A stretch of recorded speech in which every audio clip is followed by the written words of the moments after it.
Greetings and welcome to a lecture on classes in C++. Now, before we get started on this, a quick little history note here. In the original language, C, classes did not exist. The general concept of object-oriented programming really hadn't come into fruition yet. Now, what C had were things called structs or structures, which we will be taking a look at later. But the original C, no classes, had structures. When C++ was created, the concept of object-oriented programming was in full swing, and so they sort of tacked classes on. And in reality, however, what happened is that classes in C++ were basically just compiled into structures. Because you could make a structure behave like a class. You just had to do some shenanigans with them.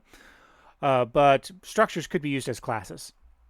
And so C++ compiles to structures. Even modern C++, when a class is compiled, it's basically compiled into a structure. There is no difference at the machine code level between a structure and a class in C++,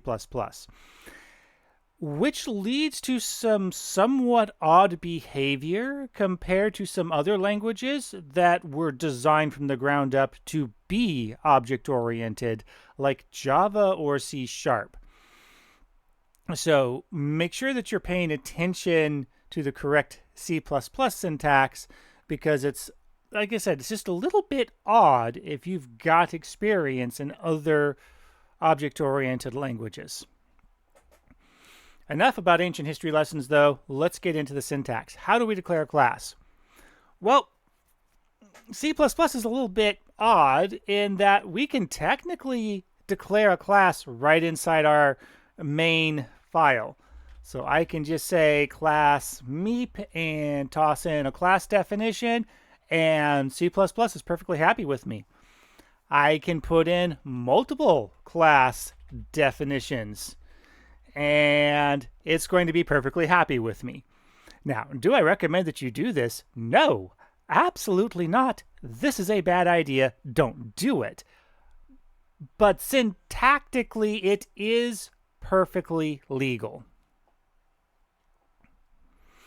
I'm going to immediately get rid of those. Instead, what you want to do, because the whole point behind classes is code reuse, and I can't really reuse them if they're locked all into one CPP file, is we are going to want to create a header file, a definition file, and an implementation file. So we're finally getting back to that header/C++ file divide that we talked about some weeks ago. Now we can do this manually. I can go in here to my project and say right-click, add new item. But conveniently enough, in Visual Studio, there is a nice little wizard that we can use. If I right-click on here, on the project, there is a class wizard. And this is just a very nice way of being able to implement additional classes. So I'm going to go over here to add class, and I'm going to add in the class cat. And you will notice that I've specified the class name. It is automatically going to create the .h file for me, the .cpp file for me. We'll touch on polymorphism and inheritance lightly. But if I've got a base class that I want to inherit from, I can put that in here. It's just a very nice little system for doing this. So I can hit OK. And there we go. You can see I now have a cat. If I wanted to do another one, say maybe a dog, I can click OK. There we go. Got all my files in. Lovely. Now, I'm not actually going to do anything with the dog file, so I'm just going to save that and close it out. But again, you can also come in here, right-click, and say add new item, and add things in that way, like I showed in the original header lecture. Okay. So now I have a cat.cpp file, which includes cat.h, and I have a cat.h file. Notice that the definition of the class is in the .h. Remember, the .h is our definition file. This is where we define how things exist, and the CPP file is our implementation file. That's where we implement the actual functionality. So if I wanted to define a cat, and actually before I get into that, just real quick note on the syntax of classes in C++. The keyword is class. Naming of classes follows ye olde standard variable naming rules. You have a set of curly braces to define what is contained in this class. And here's a very important note that is significantly different from many other languages. You have to have a line terminator. This is part of the reason why in the main file here I can define multiple classes. Because at the end of a class definition, you will have a line terminator informing the compiler that, hey, we're done with this now. So do not forget this little semicolon after your closing curly bracket for your class definition.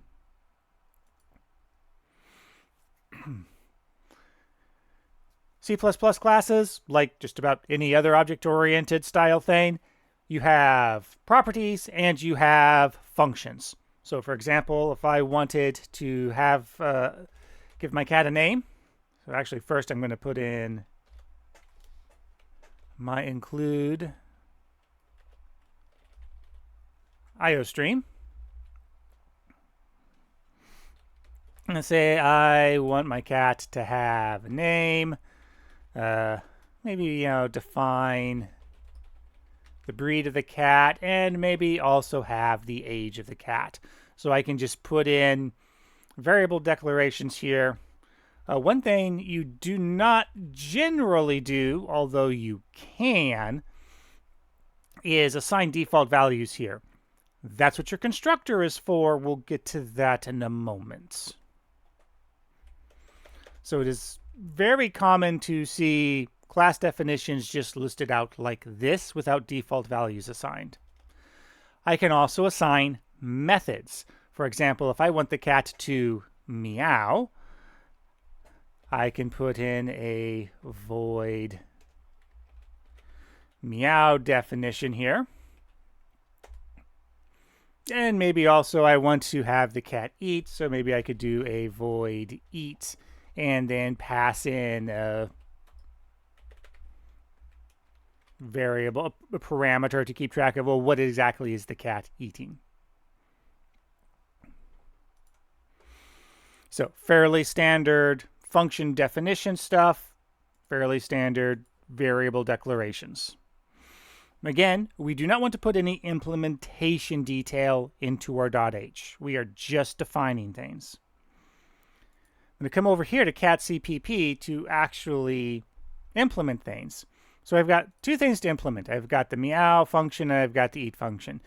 Now this part is a meism, not a syntax thing. What I will generally do is I will copy all of my functions that I've defined in my .h file, and I'll just paste them over here.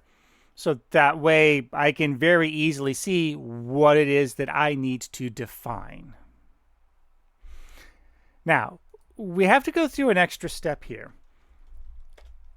It's not enough just simply, I'm just going to go ahead and get those into a compilable state there.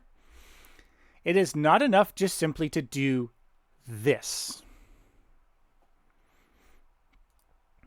If I come back over here to cat.h, I still have warning squiggles saying that it cannot find the definition for meow or eat, despite the fact that I clearly have a meow and eat over here. We have to resolve these functions to belonging to the cat, and belonging to the class. And we do that with the class name and the resolution operator. just like we do with namespaces, the std::, we have to do that here. We have to say void cat : meow to inform the compiler that, hey, this meow belongs to cat. Now if I go back over to the cat.h, well, there it goes. Now the squiggle has disappeared from under meow, and do the same thing here for eat.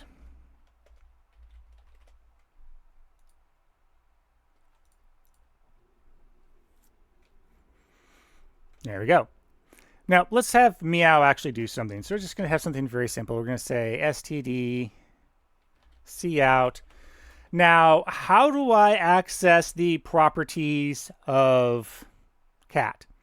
Well, since I'm in a function that belongs to cat, one option that I have is just simply to use the variable. I can just simply say cout name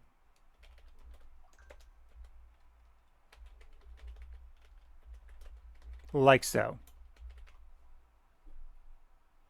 assuming that I do not forget one of my directors.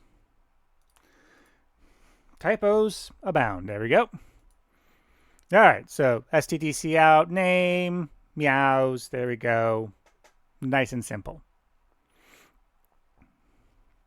Another way that we can do this, which would generally only be needed if you want to be very explicit that you're using a class variable instead of a parameter being passed in, would be the arrow operator. So I could say this name chows down on some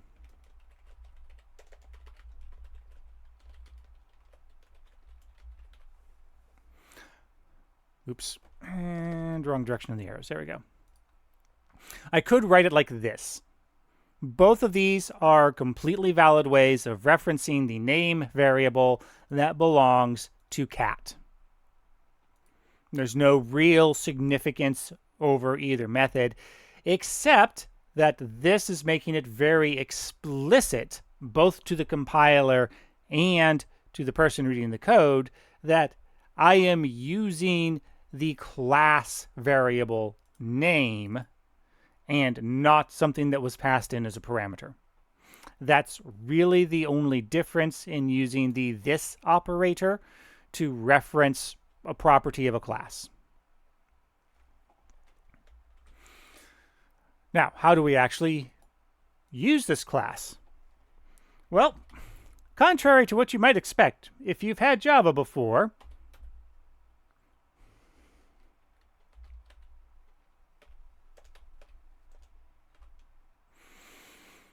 and you need to, of course, remember to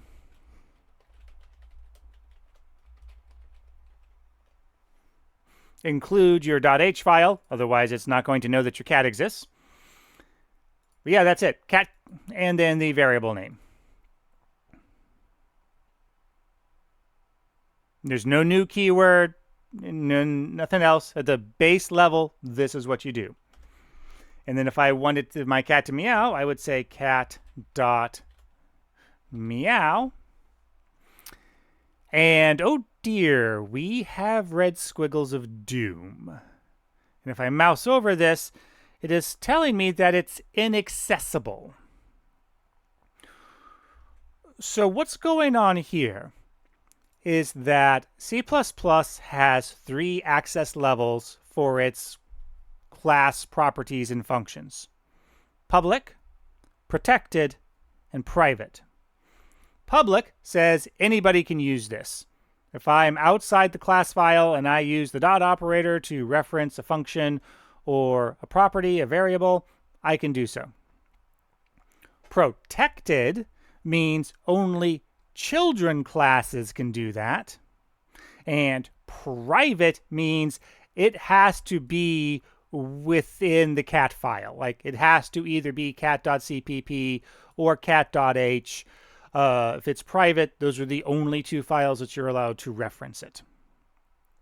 By default, C++ assumes everything is private. So if I want something to be public, like say my functions here, I need to put in public colon, and then everything below that point is going to be considered public. These are still considered private. If I try to access these from my main function, it's not going to work.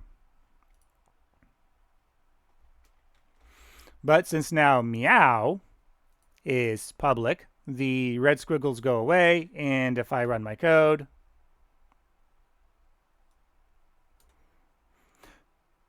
blank meows.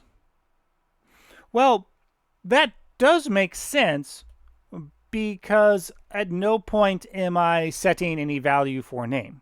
So name is just an empty string. You're actually kind of lucky that name doesn't have corrupted data in it. So how do we fix that? Well, we fix that with a constructor. Now, a constructor has two very important points to it. Point number one, a constructor cannot have a return data type. Point number two, it must be the same name as the class. So that would be how I declare a default constructor. If I come over here to cat CPP, I can say cat : cat, parentheses, and now I can set up some default values, such as say name equals not set, age is equal to 0, and breed is equal to not set. And now if I save everything and I run my code, not set meows. Still not quite what we want, which is where we get into constructor overloading. This here is called the default constructor. It's used when you do a declaration like this, cat cat. This uses the default constructor. It is worth noting, before I forget, constructors always need to be public, because if the constructor is private, now I can't do this because the constructor is inaccessible. So your constructors always need to be public. But what if I want to define the name, breed, and age? Well, I can say cat string name string breed int age. Copy that because I don't feel like retyping it. Come back over here to our CPP file, and I can implement that.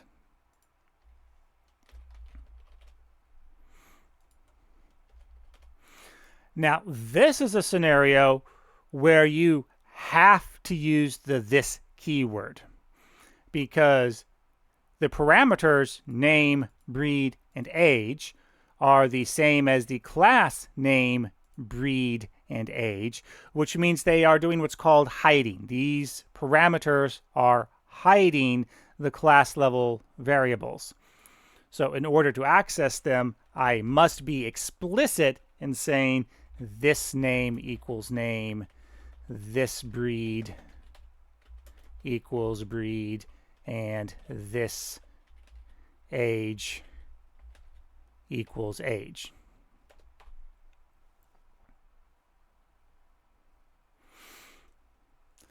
Now that I have these two overloads, I can either declare a cat like this, or I can put in parentheses here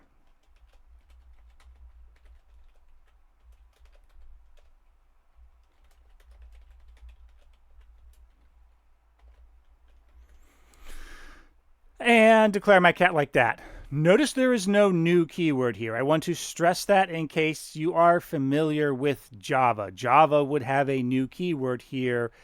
C++ does not.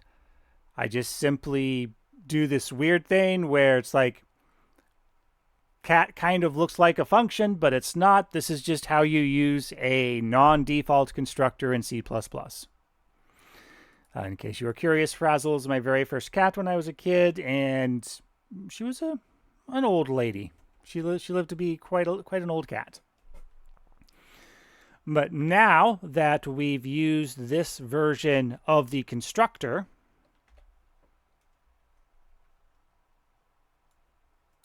Frazzle meows.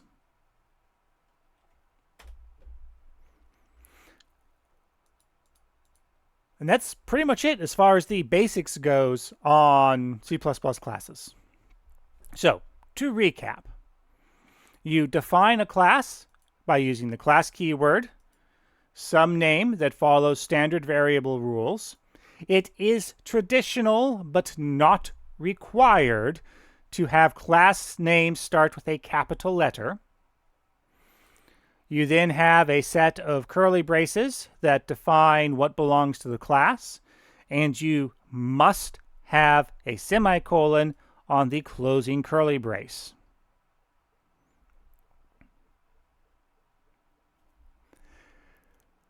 It is strongly encouraged, but not syntactically required, that you split your classes up into a definition file, a .h file, and an implementation file, a CPP file.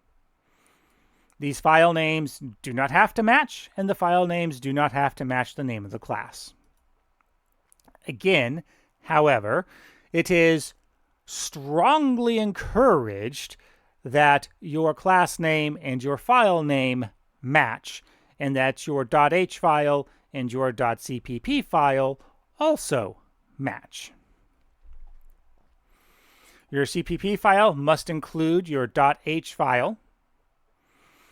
And when you define the various functions in your implementation file, you need to resolve them to be belonging to the class by using the class name, : and then the function name.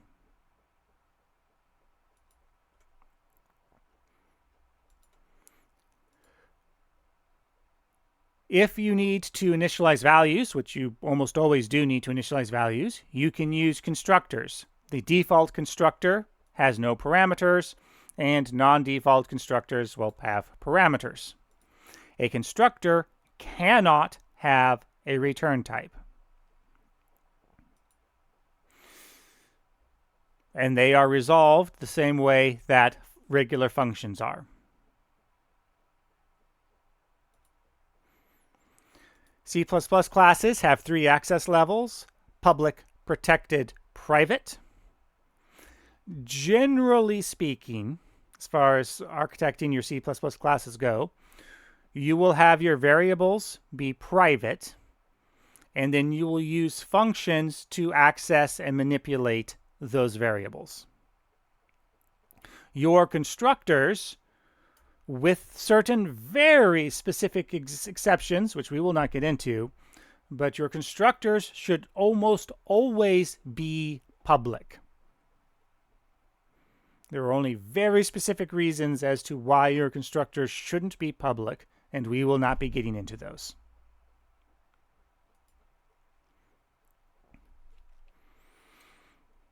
And that's it. That's classes. All right, what is your assignment?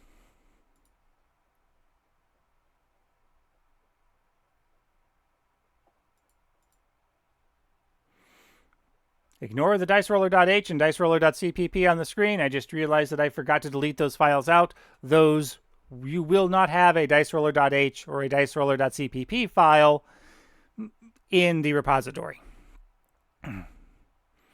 So what are the requirements? Create a basic class that will return either single rolls or an array of dice rolls. Requirements. No generation of numbers is allowed in main.cpp, which is where we are right now. So there can be no rand function inside of main. You must have a .cpp and a .h file in your project. You do not literally have to call it class. You can name your file whatever you want. Likewise, it doesn't have to be called diceroller. Your class must have a function for rolling and returning a single die. So in other words, you roll one die and you return that value. Your class must have a function that takes a single int parameter for the number of dice to roll and returns an array of ints. This is very important. Do not modify these lines. Your multi-rolling function will have a single integer parameter and it will return an array of ints. This has implications that I'm not going to explicitly say, other than the wording on this is important. Your class must have a private variable that defines how many faces the dice will have. You cannot have a function to change the dice faces. Each type of dice will need its own declaration. So in other words, the dice roller program itself, the dice roller class itself will be generic, but you will declare one instance to roll 4-sided dice, and a second instance to roll 8-sided dice, and a third instance to roll 20-sided dice, so on and so forth.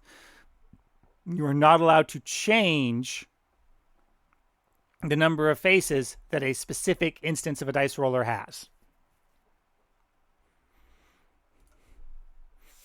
In main.cpp, you will do the following. Declare 3 instances of your class, like I just said, 1 for 4, 1 for 8, and 1 for 20-sided dice. You will make a single die roll of each type and display the value. You will then go into a loop. That loop will continually ask what type of dice to roll, 4, 8, or 20. If the user puts in a -1, it will exit immediately. If they put in something that isn't a 4, 8, or 20, then nothing happens. The question will just repeat. Assuming that you got a valid input, you will ask for how many dice to roll. If the value is less than 1, display in the message and set the dice count to 1. You will then actually generate all those rolls and display all the dice rolls in a single line, not accounting for wraparound for very large dice rolls. And you will lose 2 points if your code leaks memory. Yes, you will have to use pointers on this. The sample output file, put in its own file because it's kind of chunky, shows what is to be expected. So here's my 3 rolls for the D4, D8, and D20. Some samples of putting in invalid input for the number of dice. I put in a 0. Here's my error message. Here's my roll. So here's rolling 20 4-sided dice, 20 8-sided dice, 500 D20s, and 500 D4s.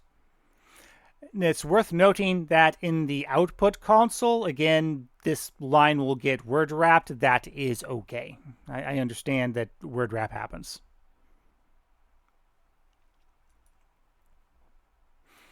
And yes, I will test your code using some obscenely large number like this for the number of dice to roll.